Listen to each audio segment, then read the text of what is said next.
পরিষ্কার পরিচ্ছন্নতা হচ্ছে ইমানের অঙ্গ। আর আমরা কিন্তু পরিষ্কার পরিপাটি থাকতে অনেক বেশি পছন্দ করি। আর পরিষ্কার পরিপাটি একটা ঘর, একটা বাড়ি বা বাসা দেখবেন একটা মানসিক শান্তির কারণ হয়ে দাঁড়ায়। হ্যালো এভরিওয়ান, আসসালামু আলাইকুম। কেমন আছেন সবাই? আই হোপ সবাই অনেক বেশি ভালো আছেন। আলহামদুলিল্লাহ, আমিও আমার পরিবার পরিজন নিয়ে ভালো আছি। এই তো প্রতিদিনের মতো আবার একটি নতুন ব্লগ নিয়ে এসেছি আপনাদের মাঝে। আশা করি আজকের ব্লগটি আপনাদের অনেক বেশি ভালো লাগবে। তো আজকের ব্লগটি আর কি আগের দিন সন্ধ্যাবেলা থেকে শুরু করেছিলাম। এখানে আর কি সন্ধ্যাবেলা আজকে আমার বাসায় তালের পিঠা বানানো হবে। আর এখন যেহেতু তালের সিজন, আর সবার বাসায় কিন্তু কম বেশি তালের পিঠা বানানো হচ্ছে সব জায়গায়। তবে আমার বাসায় আজকেই ফার্স্ট টাইম আর কি বানানো হচ্ছে। তো যার কারণে আর কি এখানে সব কিছু রেডি করে নিয়েছিলাম। এখানে কিন্তু তালের পিঠার মধ্যে আমি কলা, তারপর নারিকেল, চিনি সব কিছু দিয়ে কিন্তু তালের ব্যাটারটা আর কি আগের দিন রাতের বেলা গুলিয়ে রেখেছিলাম। তারপর চলে এসেছি সোজা পরের দিন সকালবেলা। তো এখানে সকালবেলা আর কি তালের পিঠা বানিয়ে নিচ্ছিলাম। আর এই পিঠাগুলো কিন্তু আমি কলা পাতার মধ্যে দিয়ে বানিয়ে নিচ্ছিলাম। আসলে ছোটোবেলায় আমার আম্মু বা দাদিরা দেখতাম মানে এভাবে করে কলা পাতার মধ্যে এইভাবে পিঠা বানাতো। আর কলা পাতার পিঠাটা কিন্তু সত্যি যারা খেয়েছেন তারাই একমাত্র বলতে পারবেন, তালের পিঠা কিন্তু কলা পাতার মধ্যে দিয়ে বানালে অনেক বেশি ভালো লাগে, অনেক বেশি মজা লাগে। তো এই তালের পিঠাটা কিন্তু আমি এই যে কলা পাতার মধ্যে কিছুটা দিয়ে ব্যাটার দিয়ে বানিয়ে নিয়েছি, আর কিছুটা এখানে আমার ছেলেদের জন্য আর কি তেলের মধ্যে দিয়ে বানিয়ে নিচ্ছিলাম। আসলে ছোটোবেলার কথাগুলো অনেক বেশি মনে পড়ে। অনেক খাবারই আছে ছোটোবেলা অনেক খেতাম বা অনেক ভালো লাগতো। এখন কিন্তু অলসতার কারণে নিজে একটু আলসামি করে বানাই না।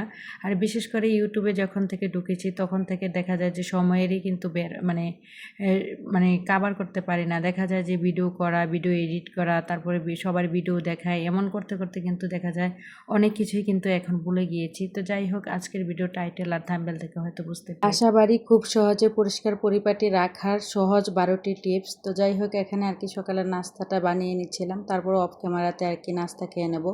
আসলে বাসা বাড়ি পরিষ্কার পরিপাটি রাখতে বেশি কোনো কিছুর প্রয়োজন হয় না। আমি মনে করি কি সঠিক পরিকল্পনা আর ছোট ছোট যদি কিছু টিপস আমরা মেনে চলি তাহলে কিন্তু খুব অল্প সময়ের মধ্যে খুব সহজে কিন্তু বাসা বাড়ি পরিষ্কার পরিচ্ছন্ন রাখতে পারি। আর পরিষ্কার পরিচ্ছন্নতা হচ্ছে ইমানের অঙ্গ, আর পরিষ্কার পরিচ্ছন্নতা হচ্ছে একটা মানসিক শান্তির কারণ। তো যাই হোক, আশা করি ভিডিওটি আপনাদের অনেক বেশি উপকারে আসবে বা ভালো লাগবে। তো বাসা বাড়ি পরিষ্কার পরিচ্ছন্ন রাখার প্রথম যে টিপসটা সেটা হচ্ছে, আমি মনে করি কি প্রতি মাস 15 দিন পর পরে যদি আমরা নাও পারি, প্রতি মাসে একবার হলো বাসার যত ঝুল আছে সব কিছু ঝুল মানে পরিষ্কার করে রাখা। তো আজকে কিন্তু প্রায় 1 মাস হয়ে গিয়েছে। 1 মাস আগে আর কি আমার বাসাটা ঝুল ঝেড়েছিলাম। দেখলাম যে 1 মাসের মধ্যে অনেক বেশি ঝুল পড়ে গিয়েছে, যার কারণে আজকে আর কি বাসার সবগুলো ঝুল আর কি আমি ঝেড়ে নিচ্ছিলাম। তারপরে বাসা বাড়ি পরিষ্কার পরিচ্ছন্ন রাখার সবচেয়ে মানে সহজ যেই টিপসটা সেটা হচ্ছে, দেখবেন বাসার কিন্তু কোথাও থেকে যদি কোনো মানুষ আসে দেখবেন অনেক সময় বাসার ফ্যানের মধ্যে কিন্তু নজর চলে যায়। তার জন্য আমি মনে করি কি বাসাটাকে যদি পরিষ্কার পরিচ্ছন্ন রাখতে চান তাহলে অবশ্যই বাসার যত ফ্যান আছে সব কিছু ফ্যানগুলা পরিষ্কার পরিচ্ছন্ন রাখার চেষ্টা করবেন। তারপর চলে আসি 3 নাম্বার যে টিপসটা। সবার বাসায় কিন্তু কম বেশি কাঠের ফার্নিচার আছে, আর সবসময় চেষ্টা করবেন প্রতি সপ্তাহে একবার হলো কাঠের ফার্নিচারগুলো পরিষ্কার পরিচ্ছন্ন করে রাখতে। তা না হলে দেখা যায় যে কাঠের ফার্নিচারগুলোতে কিন্তু বেশি দিন ধুলাবালি পড়তে পড়তে কাঠের ফার্নিচারের ভার্নিশগুলো কিন্তু নষ্ট হয়ে যায়। যার কারণে আমি প্রতি সপ্তাহে একবার হলো চেষ্টা করি, প্রতি সপ্তাহে একবার হলো আমার বাসার যত কাঠের ফার্নিচার আছে সব কিছু আর কি পরিষ্কার করে রাখতে। এতে করে কিন্তু ফার্নিচারগুলো সবসময় পরিষ্কার পরিচ্ছন্ন এবং চকচকে তকতকে থাকে, আর দেখতেও কিন্তু অনেক বেশি ভালো লাগে। তারপর চলে আসি 4 নাম্বার যে টিপসটা। দেখা যায় যে সবার বাসায় কিন্তু ছোট বাচ্চা থাকে। আমি মনে করি কি প্রতি সপ্তাহে একবার হলেও কিন্তু বাসার যেই এই যে বিছানা চাদর সবাই কিন্তু সবসময় চেষ্টা করবেন সপ্তাহে একবার হলো বিছানার চাদরগুলো চেঞ্জ করে দেওয়ার জন্য। তো আমি সবসময় চেষ্টা করি প্রতি সপ্তাহে হলো একবার হলেও কিন্তু আমার বাসার বিছানা চাদরগুলো চেঞ্জ করে দিতে। তারপর চলে আসি 6 নাম্বার যে টিপসটা, সেটা হচ্ছে সবার বাসার মধ্যেই কিন্তু দেখবেন থাই গ্লাস লাগানো থাকে। আর আমি দেখেছি থাই গ্লাসগুলোতে কিন্তু বাইরে ধুলাবালি এসে অনেক বেশি ময়লা হয়ে থাকে, দেখা যায় অনেক বেশি ঘোলাটে হয়ে থাকে।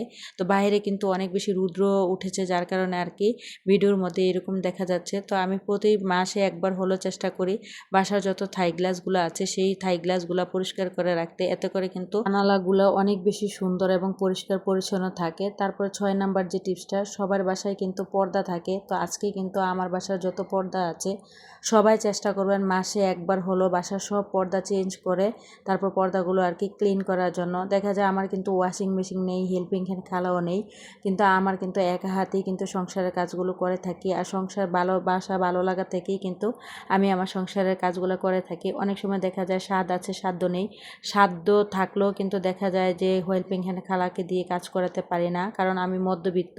আমাকে এই কথাটা বারবার ভাবতে হয়, যার কারণে ভালো লাগা ভালোবাসা থেকেই কিন্তু আমি আমার সংসারের কাজগুলো করে থাকি। তারপর চলে আসি 6 নাম্বার যে টিপসটা। এই যে দেখেন একটা ঝুড়ি নিয়েছি, সবার বাসার মধ্যে কিন্তু এরকম কম বেশি ঝুড়ি আছে। তো সবাই সবসময় চেষ্টা করবেন আমাদের দরকারি যত জিনিসগুলো আছে দেখবেন একটা সময় কাজে লাগলে কিন্তু আমরা এগুলো পাই না, বা এগুলো কিন্তু এলোমেলো হয়ে থাকে, ছিটিয়ে থাকে, দেখতে কিন্তু বাসাটা অপরিষ্কার বা দেখা যায় নোংরা দেখা যায়। তার জন্য বাসাটাকে যদি খুব সহজে পরিষ্কার পরিপাটি রাখতে চান তাহলে সবার বাসার মধ্যে এরকম ঝুড়ি থাকে। সবসময় চেষ্টা করবেন আমাদের প্রয়োজনীয় যত ছোট থেকে যত ছোট ছোট জিনিসগুলা, ওষুধ, কলম, চার্জার সব কিছু এরকম ঝুড়ির মধ্যে রাখতে। দেখবেন এতে করে কিন্তু বাসাটা অনেক বেশি গোছানো থাকে, পরিপাটি থাকে। আর অন্যদিক দিয়ে দেখা যায় যে জিনিসগুলো কিন্তু সময় মতো আপনি পেয়ে যাবেন। 7 নাম্বার যে টিপসটা সেটা হলো সবার বাসায় কিন্তু দেখবেন কম বেশি এরকম ফার্নিচার আছে যে গ্লাসের। তো সবাই চেষ্টা করবেন প্রতি সপ্তাহে একবার হলো গ্লাসের ক্লিনজার দিয়ে গ্লাসগুলোকে পরিষ্কার করে রাখতে, এতে করে কিন্তু ফার্নিচারটা পরিষ্কার চকচকে তকতকে থাকে আর দেখতেও কিন্তু বাসাটা অনেক বেশি পরিষ্কার দেখায়। আর পরিষ্কার পরিচ্ছন্নতা কিন্তু একটা মানসিক শান্তির কারণ। দেখেন সারাদিন যতই ক্লান্তি ফিল করেন না কেন বা দুনিয়ার আপনি যেইখানেই যান না কেন, কিন্তু নিজের সংসারের মতো নিজের ঘরের মতো কিন্তু শান্তি কোথাও পাবেন না। তাই আমি মনে করি কি নিজের মানসিক শান্তিতে থাকার কারণেও কিন্তু দেখা যায় যে বাসা বাড়ি সবসময় পরিষ্কার পরিচ্ছন্ন গুছিয়ে রাখা একান্তই জরুরি। তা আমি সবসময় চেষ্টা করি আমার বাসার যত ফার্নিচার আছে, কাঠের ফার্নিচার বলেন বা দেখা যায় আমার বাসার মধ্যে কিন্তু বেশিরভাগ সবাই দেখবেন কাঠের ফার্নিচার। আমি প্রতি মাসের সপ্তাহে যদি না পারি 15 দিন পর পর হলেও কিন্তু এই ফার্নিচারগুলো আর কি পরিষ্কার করে রাখি, এবং কি যত গ্লাস আছে সব কিছু ক্লিনজার দিয়ে তারপর পরিষ্কার করে রাখার চেষ্টা করি। তারপর চলে আসি 8 নাম্বার যে টিপসটা, সেটা সবার বাসার মধ্যেই কিন্তু এরকম একটা বেসিং এরিয়া আছে। আর প্রতিদিন সকালটা কিন্তু শুরু হয় আমাদের বেসিং থেকে, আবার প্রতিদিন ঘুমানোর আগ মুহূর্ত কিন্তু দিনটাও কিন্তু শেষ হয় এই বেসিংয়ের মধ্য দিয়ে। দেখেন যখন রাতে ঘুমাতে যান তখনও কিন্তু হাত মুখ ধুয়ে নিজেকে ফ্রেশ রাখেন এই বেসিংয়ের মাধ্যমে। সকালবেলা ঘুম থেকে উঠেও কিন্তু নিজেকে পরিষ্কার করেন এই বেসিংয়ের মাধ্যমে। তো আমি মনে করি কি প্রতিদিন সবাই এই বেসিং এরিয়া পরিষ্কার পরিচ্ছন্ন রাখা প্রয়োজন। এতে করে পরিষ্কার পরিচ্ছন্ন রাখলে দেখবেন আপনার বাসাটাই কিন্তু অনেকটাই পরিষ্কার দেখায়। আমি কিন্তু প্রতিদিন আমার বেসিং পরিষ্কার করি, যদিও আমি বেসিংয়ের দেখা যায় যে এই যে সামনে যেই জায়গায় বেসিংয়ের সব কিছু রাখি ওইটা যদি পরিষ্কার রাখতে নাও পারি বা করতে যদি নাও পারি, প্রতিদিন দেখা যায় যে বেসিংটা আমি কিন্তু পরিষ্কার করি। আর আমাদের কিন্তু দিনের শুরু হয় বেসিং দিয়ে। তার জন্য আমি মনে করি কি বেসিংটা পরিষ্কার রাখা অনেক বেশি জরুরি। আপনার বাসার যদি বেসিংটা পরিষ্কার থাকে দেখবেন বাসার মধ্যে যেই প্রথমে আসুক না কেন প্রথমে কিন্তু চোখ যাবে আপনার বেসিং এরিয়াতে। দেখা যায় যে বেসিংটা পরিষ্কার আছে কি না, একটা ঘরের গৃহিণীকে তত বেশি তখনই মনে হয় যে উনি অনেক বেশি পরিষ্কার যখন ওই বাসার বেসিং এরিয়া ওয়াশরুম পরিষ্কার পরিচ্ছন্ন থাকে। তো আমি প্রতিদিনই চেষ্টা করি আমার বাসার ওয়াশরুম থেকে শুরু করে বেসিং প্রতিদিন একবার হলেও কিন্তু আমি বেসিংটা পরিষ্কার পরিচ্ছন্ন করে রাখি। বেসিংয়ের উপরে যে গ্লাস, তারপরে দেখা যায় যে জায়গাগুলোতে ব্রাশ রাখি সব কিছুই কিন্তু আমি প্রতিদিন একবার হলেও পরিষ্কার করি, যদিও আপনাদের সাথে শেয়ার করা হয় না। তারপর চলে আসি 9 নাম্বার যে টিপসটা, সেটা হলো প্রতিদিন চেষ্টা করবেন একবার হলো বাসা বাড়ি স্যাভলন দিয়ে বা ডেটল দিয়ে অবশ্যই বাসার যত টাইলস আছে ফ্লোর আছে এগুলো মুছে রাখতে। তো আমি প্রতিদিন চেষ্টা করি আমার বাসার টাইলসগুলো প্রতিদিনই পরিষ্কার করার জন্য। এতে করে দেখা যায় মশা মাছির উপদ্রবও কম থাকে। আর যাদের বাসায় ছোট বাচ্চা থাকে দেখবেন যে বাচ্চারা কিন্তু বেশিরভাগ কিন্তু মাটির ফ্লোরে কিন্তু বসে সময় কাটায়। তো ওই ফ্লোরটা যদি পরিষ্কার পরিচ্ছন্ন না থাকে তাহলে কিন্তু বাচ্চাটা অসুস্থ হওয়ার চান্স থাকে, রোগ জীবাণু ছড়ায়। যার কারণে প্রতিদিন একবার হলেও চেষ্টা করবেন স্যাভলন দিয়ে বা ডেটল দিয়ে যে বাসার ফ্লোর আর কি পরিষ্কার রাখতে। তারপরে চলে আসি 10 নাম্বার যে টিপসটা, সেটা হলো সবার বাসায় কিন্তু প্রতিদিনই দেখবেন কাপড় ধোয়ার মানে ময়লা কাপড় কোনো না কোনো ময়লা কাপড় থাকবে। তো আমি মনে করি কি বাসাবাড়ি যদি পরিষ্কার পরিচ্ছন্ন রাখতে চান সহজে, তাহলে আমি মনে করি কি প্রতিদিনের কাপড় প্রতিদিনই ধুয়ে ফেলতে হবে। এতে করে কিন্তু আপনার বাসাটাও পরিষ্কার পরিচ্ছন্ন থাকবে, অন্যদিক দিয়ে কিন্তু আপনার কাজগুলোও সহজ হয়ে যাবে। দেখেন একদিনের কাজটা যদি আমরা পরের দিন করব এভাবে করে জমিয়ে রাখি, তাহলে কিন্তু দেখা যায় পরের দিন আরেকটা কাজ কিন্তু জমে যায়। যার কারণে আমি প্রতিদিনই চেষ্টা করি আমার বাসাটাকে পরিষ্কার পরিচ্ছন্ন রাখার জন্য। প্রতিদিনের কাজগুলো প্রতিদিনই করে ফেলতে। এই যে দেখেন আজকে কিন্তু পর্দাগুলো সব চেঞ্জ করে দিয়েছি, আর এই পর্দাগুলো কিন্তু আমি ধুয়েও দিয়েছি। যদিও আমার ওয়াশিং মেশিন নেই, হেল্পিং হ্যান্ড খালা নেই, আমার সংসারের কাজগুলো আমাকে একা হাতেই যেহেতু করতে হয়, কোনো কাজে আমি ফেলে রাখি না। সময়ের কাজ কিন্তু আমি সময়ে করে ফেলি। আর আমি মনে করি কি বাসাবাড়ি পরিষ্কার পরিচ্ছন্ন রাখতে হলে অবশ্যই সময়কে মূল্যায়ন করতে হবে, সময়ের কাজ সময়ে করতে হবে। একদিক দিয়ে দেখেন সংসারের কাজকর্ম গুছিয়ে নিচ্ছিলাম, আর অন্যদিক দিয়ে কিন্তু রান্নাটাও বসিয়ে দিয়েছি। আর আজকে যেহেতু শুক্রবার আসলে কিন্তু সবার বাসায় কিন্তু ভালো মন্দ অনেক কিছু রান্না করা হয়। তো আজকে বেশি কোনো কিছু রান্না করব না। আজকে যেহেতু বাসার মধ্যে অনেক কাজ করতে হয়েছে, এমনিতেও অনেক বেশি খারাপ লাগছিল, আর বাহিরে প্রচুর পরিমাণে গরম পড়েছে।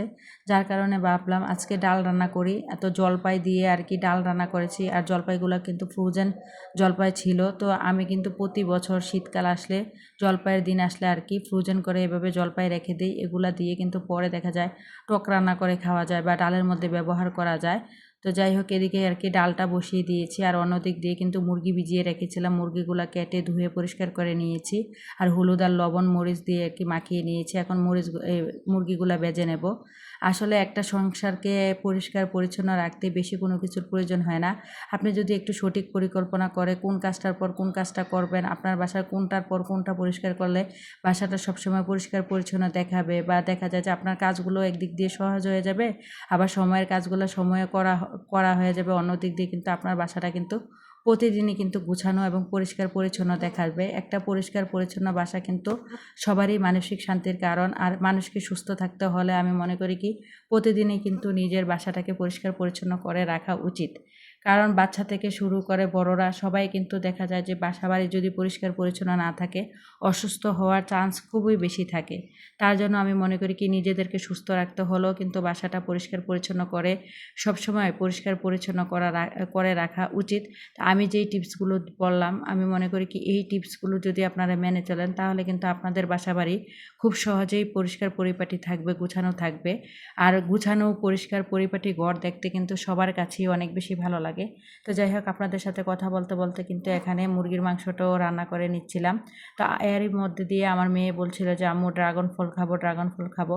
তো আগের দিন রাতের বেলা আর কি কিছু ড্রাগন ফল আনা হয়েছিল, এগুলো আর ভিডিও করা হয়নি। তো আমার মেয়ে কিন্তু অলরেডি সকালে নাস্তার সময় একটা কেটে দিয়েছিলাম, ও খেয়েছে। ওর কাছে যখনই মানে বাসার মধ্যে যাই থাকুক না কেন, মানে মাশাল্লাহ আমার মেয়েটা কিন্তু ফল ফ্রুট খেতে অনেক বেশি পছন্দ করে। ও কিন্তু চাইলে একদিনেই কিন্তু সব কিছু শেষ করে ফেলতে পারে। তো আসলে বাচ্চারা যেটা বেশি খেতে পছন্দ করে আমি ওই জিনিসটাই দিতে মানে ভালোবাসি। তো যাই হোক তারপরে চলে আসি 11 নাম্বার যে টিপসটা। দেখেন এখানে কিন্তু রান্নাগুলো করে নিচ্ছিলাম, আর অন্যদিক দিয়ে কিন্তু রান্নার পরে যত থালা বাসন প্লেট বাটিগুলো যা কিছু ছিল সব কিছুই কিন্তু একদিক দিয়ে ধুয়ে নিচ্ছি, অন্যদিক দিয়ে কিন্তু তরকারিটা হয়ে যাচ্ছে চুলার মধ্যে। আর এদিক দিয়ে কিন্তু আমি যে রান্নার সময় যত প্লেট বাটি বা চামচ যা কিছুই সবারই কিন্তু প্রতিদিন দেখবেন রান্নার পর কিন্তু অনেক কিছু কিন্তু নোংরা হয়, হাঁড়ি পাতিল সব কিছুই। তো আমরা যদি সাথে সাথে ওইগুলো পরিষ্কার পরিচ্ছন্ন করে রাখি, তাহলে কিন্তু দেখবেন আপনার কিচেনটাও কিন্তু সব সময় পরিষ্কার পরিচ্ছন্ন বা গুছানো দেখাবে। তো আমিও কিন্তু এই টিপসটা মেনে চলি। তারপর 12 নাম্বার যে টিপসটা, দেখেন রান্নার পরে কিন্তু চুলার আশপাশ সব কিছু তেল চিটচিটে ভাব হয়ে থাকে। তার জন্য আমি মনে করি কি রান্নার পরে কিন্তু চুলার আশপাশ বেসিং এরিয়া, তারপরে দেখো যত সিঙ্ক এরিয়া আছে সব কিছুই কিন্তু পরিষ্কার পরিচ্ছন্ন করে নেওয়া উচিত। এতে করে কিন্তু কিচেনটা অনেক বেশি পরিষ্কার পরিপাটি এবং ক্লিন দেখায়, এবং কি বাসাটাও কিন্তু তখন পরিষ্কার পরিচ্ছন্ন থাকে। তো যাই হোক আপনাদের সাথে কথা বলতে বলতে কিন্তু এখানে রান্নাগুলো করে নিয়েছিলাম। তা দেখতেই হয়তো পেয়েছেন মুরগি ভুনা করেছিলাম, আর জলপাই দিয়ে আর কি ডাল রান্না করেছিলাম। তো এইগুলা দিয়ে কিন্তু আজকে দুপুরের খাবারটা হয়ে যাবে। তো আমার পরবর্তী ভিডিও দেখার আমন্ত্রণ জানিয়ে এখানেই ভিডিওটা শেষ করলাম। সবাই ভালো থাকবেন, খুদা হাফেজ।